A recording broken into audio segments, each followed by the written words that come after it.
Assalamualaikum warahmatullahi wabarakatuh. Hari ini Bu Vinta akan menjelaskan mengenai bab elastisitas.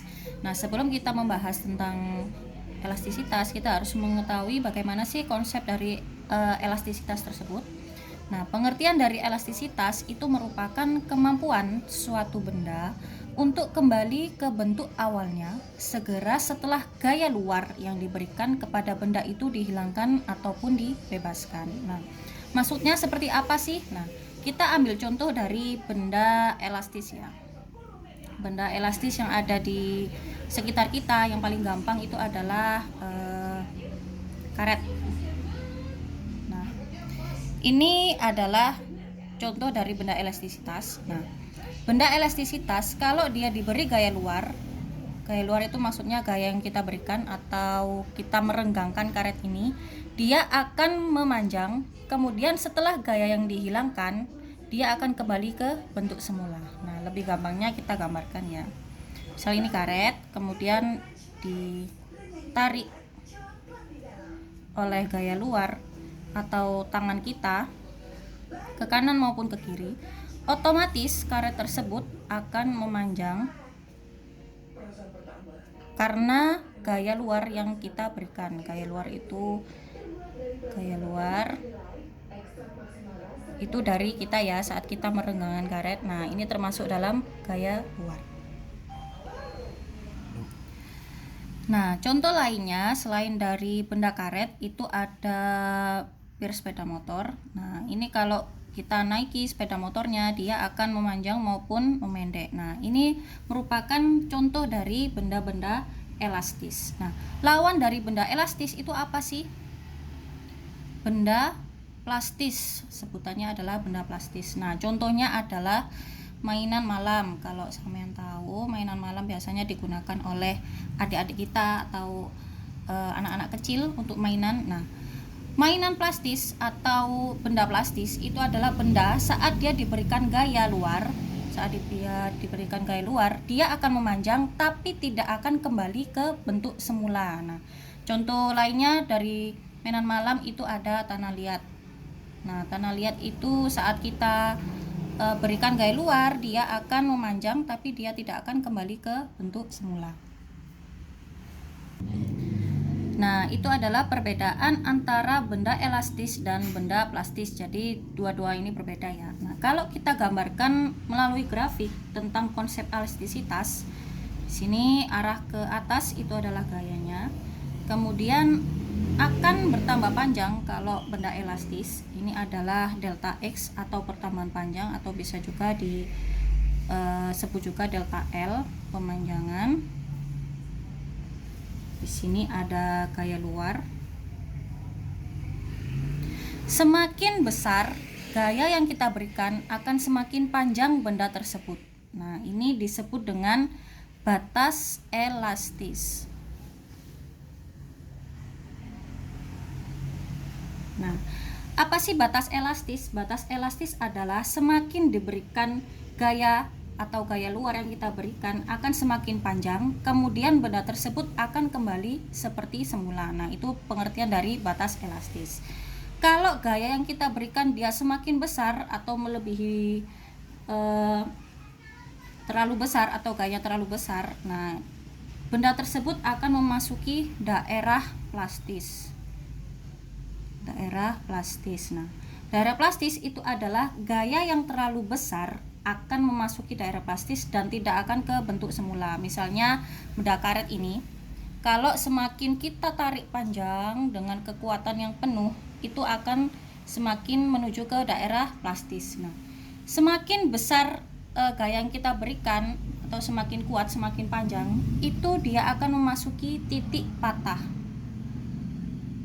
Nah, titik patah itu adalah batas kemampuan benda tersebut untuk elastis. Nah, misalnya saya kasih contoh, semakin keras kita memberikan gaya, semakin dia akan memasuki daerah plastis dan menuju ke titik patah. Nah, kita akan masuk ke pembagian elastisitas. Elastisitas dibagi menjadi dua, yaitu tegangan dan regangan. Bedanya apa? Kalau tegangan itu adalah perbandingan antara gaya dan luas penampang. Misalnya ini adalah benda elastis, kita akan beri gaya ke kanan maupun ke kiri. Nah, tegangan dia akan berbanding dengan luas penampang, karena kalau kita lihat di dalam benda elastis tersebut, di luas penampang ini dia akan mengalami suatu tegangan. Atau di sini adalah luas penampang ya. Luas penampang. Atau dia rumusnya adalah A, F ini adalah gaya luar. Sehingga tegangan atau dirumuskan dengan sigma kecil itu merupakan perbandingan antara gaya banding atau dibagi dengan luas penampang. Ini adalah rumus tegangan. Berbeda dengan regangan. Regangan itu merupakan perbandingan pertambahan panjang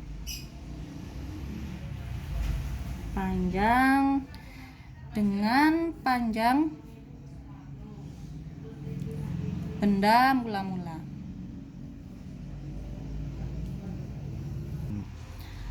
Nah, misal ada contoh bekas ya, atau virus sepeda motor. Kalau kita beri suatu gaya, dia akan mengalami suatu pemanjangan. Nah, di sini bisa dilihat ini menjadi LO atau panjang mula-mula. Kalau yang di sini dia akan menjadi L, panjang pertambahan panjangnya. Sehingga bisa dirumuskan dengan delta L dikurangi dengan LO, pertambahan panjang dikurangi dengan panjang mula-mula. Sehingga rumus dari regangan atau rumusnya adalah E delta L perbandingan pertambahan panjang dibanding dengan panjang mula-mula. Nah, di sini adalah rumus dari regangan. Sekarang kita akan masuk ke contoh soal.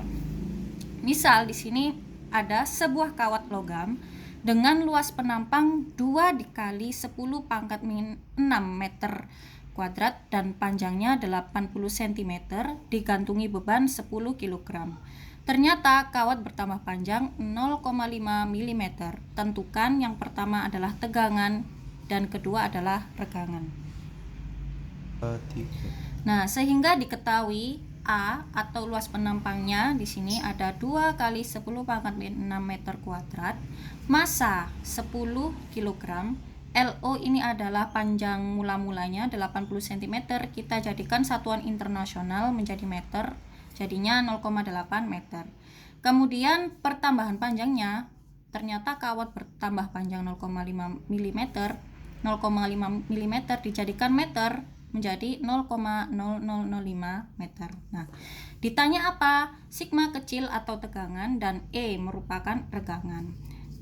Kemudian dijawab A, sigma kecil sama dengan F dibagi dengan A sama dengan F. Ini bisa dijabarkan dengan rumus massa dikali dengan gravitasi, karena di soal ini tidak ada gaya, sehingga menggunakan massa dikali gravitasi dibagi dengan A. Sehingga massanya tadi 10 dikali dengan gravitasi yang sudah ada satuannya 9,8 ataupun 10 Newton per meter kuadrat dibagi dengan A atau luas penampangnya 2 kali 10 pangkat min 6, sehingga hasilnya adalah 5 kali 10 pangkat 7 Newton per meter kuadrat. Nah, ini adalah hasil dari sigma kecil ataupun tegangan. Kemudian yang B, kita akan masuk ke regangan. Rumusnya adalah E sama dengan delta L dibagi dengan L0. Delta L di sini adalah 0,5 mm dijadikan meter adalah 0,005 dibagi dengan LO-nya tadi berapa? 80 cm atau 0,8 meter. Jadi ini dibagi dengan 0,8 meter, sehingga hasilnya adalah 0,000 625 atau bisa disederhanakan menjadi 6,25 dikali 10 pangkat min 4. Nah, di sini tidak ada satuan. Karena apa? Karena di sini meter, sehingga kalau dibagi dia dicoret sehingga tidak ada satuan. Nah, itu